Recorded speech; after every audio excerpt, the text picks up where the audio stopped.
Good morning, everyone. Today we're going to talk about the legal statutes of financial fraud in Canada. It's, for people, obviously, for introduction, so I'll make it fast. In Canada, fraud involving educational institutions may fall under several federal laws, depending on the conduct involved. First, fraud.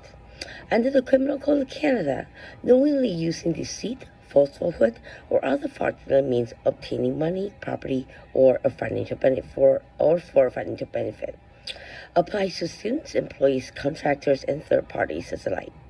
Penalties depend on the value of the fraud and the circumstances. Second, identity fraud, identity theft. Under the Criminal Code of Canada, using another person's identity to apply for admission, student loans, grants, and scholarships, as well as creating or use forged identity documents. Number 3, moving on to forgery. The Criminal Code of Canada example includes fake transcripts, forged admission letters, altered diploma or certificates, as well as falsified financial documents. Number 4, theft and embezzlement. Employees or administrators diverting tuition, donation, payroll funds, or research grants can be placed under the Criminal Code of Canada as well. Next, money laundering can be happening in different ways. Number 6, breach of trust. Public officials or employees abusing their position or personal financial gain. This may apply in some publicly funded educational institutions as well as private funded ones. Number 7, fraud against government programs.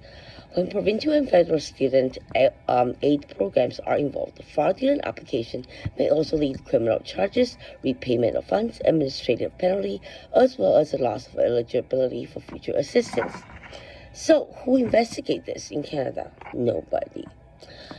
Depending on the circumstances, investigation may involve the Canadian Anti-Fraud Centre, which is a passive body.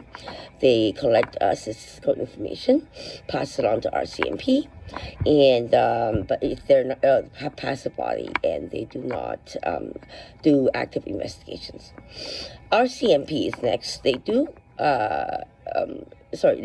active investigations for fraud using the Canadian Anti-Fraud Centre's information as well. However, in Ontario, RCMP only has 15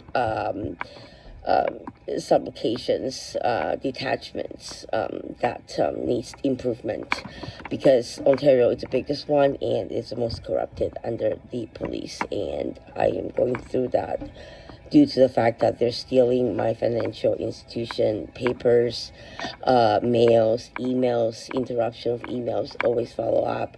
I have no idea what is going on for me, but always follow up with the financial institution or OSAP in Ontario and find out what's wrong with it. All right, so last